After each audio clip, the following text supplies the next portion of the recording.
everyone, and welcome back to the Real Positive Girl podcast. My name is Sabrina. Happy Friday to you all. Congratulations to making it to the weekend. I hope that you have some great plans this weekend. I hope that, you have a bunch of things to look forward to. I hope it's going to be a great weekend for you. And I'm actually pretty excited about the weekend. I have a lot of things going on, but it should be a good one. I should still get some rest. I encourage you to get some rest, some relaxation, some self-care time. But again, happy Friday. I hope that your day has been amazing, even if it's just started, in the middle, or towards the end. I hope that it's going very well. And if you are having a day that you are struggling, you're riding that struggle bus so hard, you have issues popping up everywhere, problems coming at you, I encourage you to take the 5-minute reset, which is to take at least 5 minutes by yourself to just shake everything off, kind of restart your day, reboot, come back to baseline, and just let go of any burdens, of any issues, of any problems that are kind of like you feel are stacked against you, that are weighing you down on your shoulders. To shake it out and kind of restart and really evaluate what's going on. And you could even take some time to problem solve so that you're able to enjoy the rest of your day or the next day, so that those problems aren't continually bogging you down, getting in your way, causing you to have a not great day. In addition to that, I encourage you to make a gratitude list of at least 4 things, and those can be really big things, really small things, or really medium things. For example, you could be really grateful for making a super yummy dinner like tonight. We had nachos and it was delicious. You can be really grateful for having a great opportunity come up at your job. You can be grateful for being able to have a job. You can be grateful for getting a bonus at work. You can be grateful for so many things. And every episode, I try to come up with ideas out the top of my head of things you can be grateful for, because I want you to know that gratuity doesn't have to be gratefulness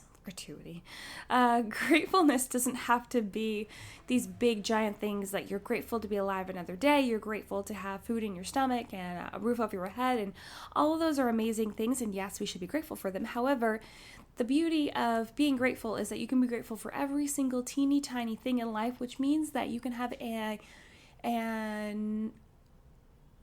ongoing, that's not the word I'm looking for. Can you guys tell that I truly do this off the cuff, a never-ending list of things that you can be grateful for. So I encourage you to make a list of at least 4 things. And then in addition to that, before you leave your 5-minute reset, make sure that you're able to enjoy the rest of your day and feel at least neutral, if not positive, about the rest of the day, because you do not want to go out there and pass along your negative attitude, your bad day to anyone else. And you want to be able to shift your mindset by taking the time to kind of just reset, shake everything off, and focus on some things that you are grateful for, so you can have that mind shift and realize that despite what you're going through, you still have things to be grateful for, to look forward to be happy about, to enjoy. So I encourage you to take the 5-minute reset if you're having a tough day, but I do hope that you're having an amazing day. Just a reminder that this week we are talking about relationship struggles, and today, Friday, our last episode of the week talking about this, we are going to talk about relationship reminders. So let's go ahead and just jump right in. To close out the week, I thought it would be nice to end on some fun, friendly, and helpful reminders to have while in a relationship, because I feel like we've covered several different relationship struggles that have been important and necessary for you to kind of keep in mind, especially if you're new to a relationship, or even if you've been in one for quite some time. I feel like we've gone over a lot of things to be aware of and how you could potentially start to fix those things. However, I just thought it'd be nice to throw in some reminders to keep in the forefront of your mind while you're going through your relationship, while you're starting one, maybe while you're trying to not necessarily fix, but you know what I mean. So strengthen your relationship. So let's start with the first one. Remember to tell them how you feel on the regular. So whether you were in love or not, maybe you're just in the beginning of a relationship and that whole situation has not come up yet, make sure you are taking a moment to tell your partner how you feel about them. So even if you have only been dating for a few weeks, just make sure that you remind them, hey, I enjoy spending time with you. I enjoy really getting to know you. I enjoy going to the movies or going out on dates or whatever whatever people do these days during COVID time. I've been married for so long that it's really difficult. Our date nights are usually, sometimes we'll go out to restaurants. That's been kind of weird lately. And we generally get together and watch a show every night when we eat dinner. I would say more often than not. But yeah, so just make sure that you're telling them. So if you're in the beginning of a relationship and you haven't hit the stage where you're telling each other that you're in love, because it's really easy to tell someone how you feel if you're in love with them and you guys have exchanged those feelings. You know what I mean? I understand that if you are in love but you haven't told them yet, that can be a really difficult situation. I understand how awkward that can be, but honestly, it would take some time for me, take some time, feel it out, see if that's really how you feel. Maybe talk to someone you trust to figure that out, and then pray about it, and then make your decision on whether you want to tell them or not. I would encourage you, I know this is a little bit of a tangent, but if you are waiting to tell someone that you love them, I would sincerely just ask yourself, like, what do you have to lose if you do tell them? And granted, you could lose the whole relationship, because if they are in fear of that, or they don't feel the same way, or it'd be really hard to kind of undo that whole situation. I know that those things are a risk. I've been in those shoes myself. Luckily, when I told my husband that I loved him, but he actually said it first. That's a story time for another time. Anyway, like it all came together so beautifully, and we had like this interesting conversation when we first started dating about telling each other that we love each other when the time was right. Anyway, I would say that if you are fearful of telling them that you love them, again, take some time, speak with someone, ask yourself what the worst thing that could happen, and then ask yourself that if you waited any longer, will it cause you any sort of emotional pain? Do you think it'll hurt the relationship? And honestly, ask yourself, how would you feel if you waited another month, another 6 months, and how would you feel if they didn't say it back? You want to be careful, because sometimes people will jump into those emotions rather quickly, and I know that sometimes it's fine because those are true. It's like true love. It just happens so quickly and it's meant to be, and there's other times where you're just jumping into love because you feel like you need that love to feel full, to feel wanted, to feel worthy, which is not true. You do not need someone else's approval of you loving them and them loving you to feel like you're worthy of being loved, that you're worthy of being an amazing person. That's definitely something I need to talk about in another episode. But anyway, let's round back to what I was talking about. So whether you're in love or not, make sure that you're telling them how you feel on the regular. And I would say that on the regular, if you're not super emotional, then I would say, at least a couple times a week. I'd say, hey, I feel like it's easier to say I love you. So if you're in that stage, it's easier to be like, oh, babe, I love you. I care for you. I love hanging out with you. However, I would make sure that if you are in love, that you were saying more than just I love you. You're saying like, hey, I love you. Hey, I really enjoy hanging out with you. Hey, I really loved getting to know more about your growing up. I loved getting to know more about like what your work goals are, what your dreams in life are, this, that, and the other, because sometimes when you are in love, it's kind of like a crutch. So if you don't take the effort to actually think of other things you enjoy about them, it actually could be a red flag that maybe you aren't enjoying other things, and then you found yourself in love because of some other emotional issues, or you just found yourself there. I'm getting off topic. Anyway, just make sure you tell them how you care about them, how much you care about them on the regular, at least a couple times a week, regardless of whether you're in love or not. Next, don't try to always win. So don't be so passionate that you have to win every fight. Let things go instead of nitpicking and making something out of nothing. Instead of saying sorry, ask forgiveness. It's a way more sincere way. And keep your pride and ego in check. Relationships are two-way streets, and everyone is a contributor. So you want to make sure that if you do get into some sort of fight, or there's anger thrown about, and you guys are trying to communicate about something, but everyone is like, both sides are heated, and you want to make sure that your end goal in that discussion, that fight, whatever, that argument, whatever you may want to call it, is your end goal is not to win. Like, because if you win, then the relationship loses, the other person loses, and you might feel good like, oh, I won that one, but they're not feeling great, and you probably won't feel great either, because you'll feel good for a little bit, then you realize how deflated they are, how much distance you put between both of you, and it's not worth it. Now, let's say that you guys are definitely on super opposite sides for what you think is right or wrong or what was done. You might want to ask for a mediator, because still, even in those situations, even if you know without a shadow of a doubt that you are correct and you need to be right,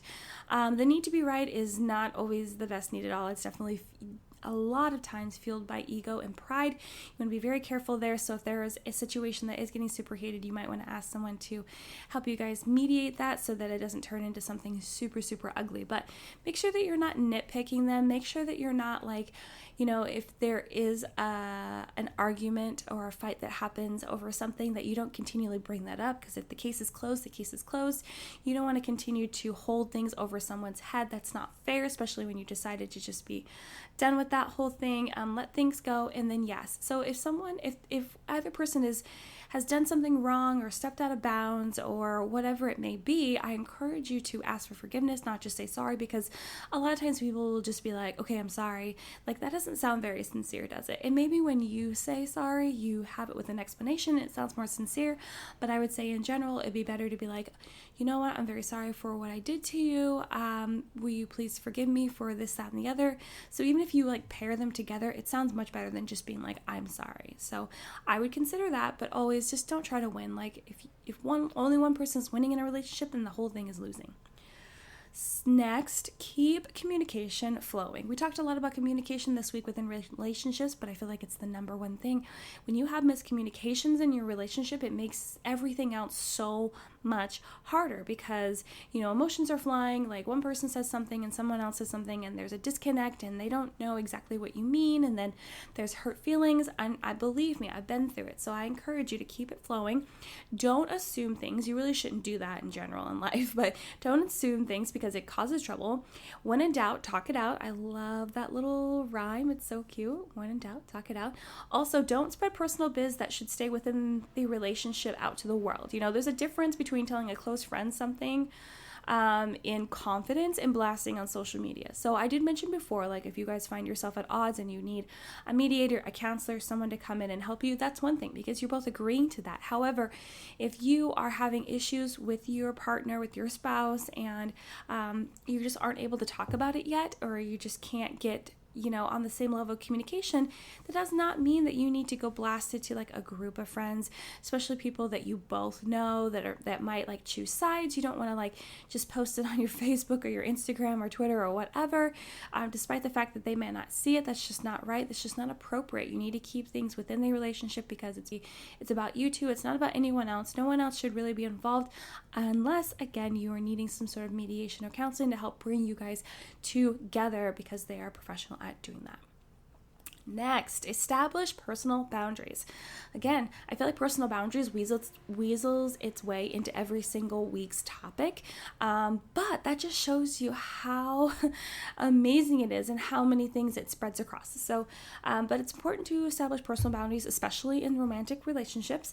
Remember that at all costs, that everyone is in charge of their own feelings, emotions, habits, actions, decisions, everything. This includes not blaming your partner for how you're feeling. You make that choice. You make the choice on whether you're happy, whether you're sad, whether you're angry. And it's, you may not have stopped to think about it, but it's very inappropriate to be like, oh my gosh, you made me so angry, or you made me so sad, or you made me so depressed. Like, maybe their actions have contributed to you feeling that way, but they did not cause you to feel that way, because maybe they could have said something terrible to you or done something terrible against you, but you can still choose to be happy.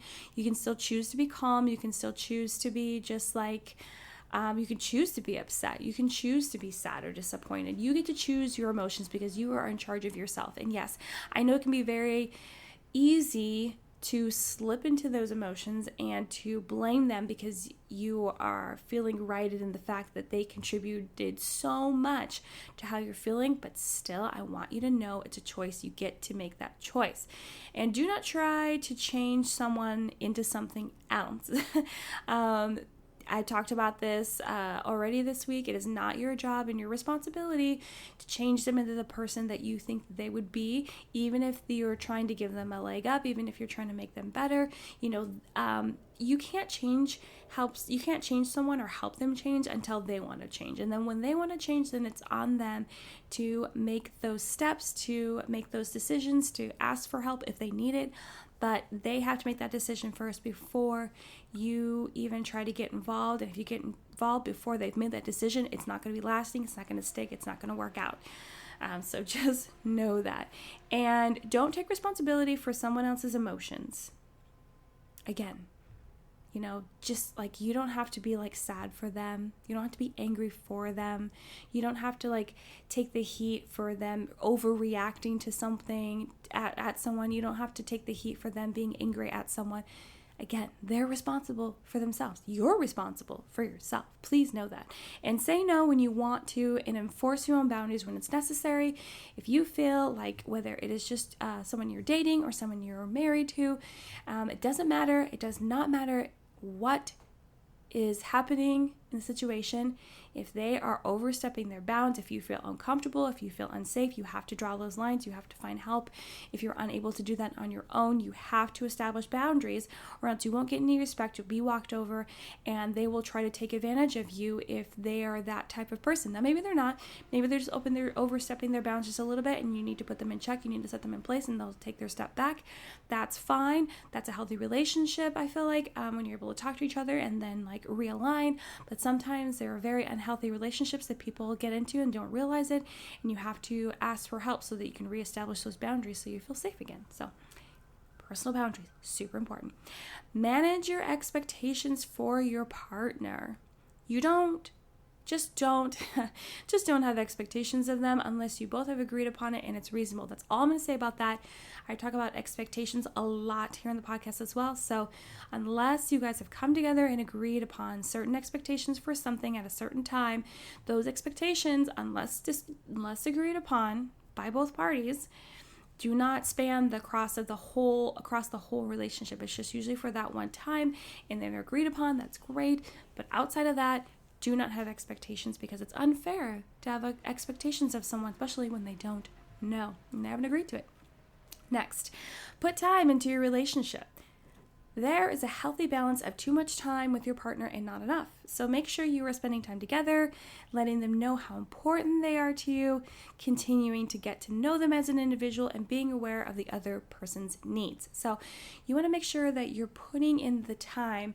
And honestly, I feel like a lot of people's problems is they put in too much time, especially at the beginning, because you're kind of like super into each other, and you can still be super into each other like years and years and years into marriage, whatever, but you know what I mean? It's like that brand new period of like, let's spend every day together, we really enjoy each other, we're trying to get to know each other. Yeah, keep that up, but then also know that there's a healthy balance. You got to take some time by yourself. You got to be able to continue to be your individual self, be able to hold everything together on your own. Do not use someone else as an emotional crutch because you're feeling lonely, because you don't know how you will function being alone, being outside of a relationship. You're having a hard time in life. You're just using that person as a distraction kind of, but you still kind of like them. Do you see what I'm going? So you have to make sure that you take that space apart to really continue to grow as your own individual person, and then come together and grow together as a couple, continue to get to know each other, put the time in, and really make that time appropriate and not just overdoing it or underdoing it. Lastly, know when you might need help. So let's say you have been in a relationship for a bit and your partner and you have some issues and disagreements, like I spoke about before, to work out, but are unable to do it on your own. Know when to seek help from a professional or someone you both really trust as a mediator or counselor. So don't let pride get in your way and prevent you from fixing something that truly means something to you. It's important to know when you need help, and I wanted to make sure that I added this in because a lot of people don't necessarily think about this. And I would say that it's not necessarily a tip that's going to be on every like a relationship tips list, because no one ever wants to think about the problems that you have. Or if they do, they're thinking about all these catastrophic problems that you might have, like lying and cheating and, and just totally disrespecting the other person. But honestly, coming together to realize that you can't work out your differences as just the two of you, and having the, what's the word I want to use? Having the intelligence and the maturity to realize that you might need someone else to help you kind of like reestablish your communication, to get you back both on the same page of understanding what's going on and how the other person's reacting, and maybe there's things you're not seeing, and or maybe that you're just so blind with like anger, disappointment, upsetness that you are unable to see what they're feeling and they're not very good at like expressing how they're feeling and what's going on and why they react the way they react. Do you see what I mean? So just know that if there comes a point where you're really struggling and you can't figure out what to do, but you do want to stay together and you want to work it out, do not be too prideful or have too big of an ego that you can't ask for help. So whether that's a mediator, whether that's a counselor, a trusted friend, someone you guys look up to, a pastor, whatever it is, make sure that you both agree on who that is, and then go and do that, and know that it's going to be such an amazing gift that you're both giving to that relationship, because you're giving it something to help it thrive, or really just figure out what needs to be done, any adjustments that need to be made, so you can continue on and continue to grow together. Well, you guys, that's it. That is it for talking about relationship struggles this week. Thank you so much for listening to the Real Positive Girl podcast. My name is Sabrina. I really hope that you enjoyed it. If you really enjoyed this episode and you know someone else that would enjoy it, I encourage you to please share it with them. I would super duper appreciate that. Come visit me over on Instagram at Sabrina Joy Perozzo. Check out my website, which is sabrinajoy.com. Check the description box for all the notes for the show. Also, my email address for any questions, comments, concerns, or prayer requests. Again, happy Friday, you guys. Thank you so much for listening. I really appreciate everyone's support. I do encourage you to come send me DMs and messages on Instagram with any suggestions for podcast topics to do in the future, or any feedback that you may have, or things that I should do better, or things that you think I'm doing good. So again, thank you so much. Have an amazing weekend. I'll see you next week, and I'll see you next time. Bye, guys.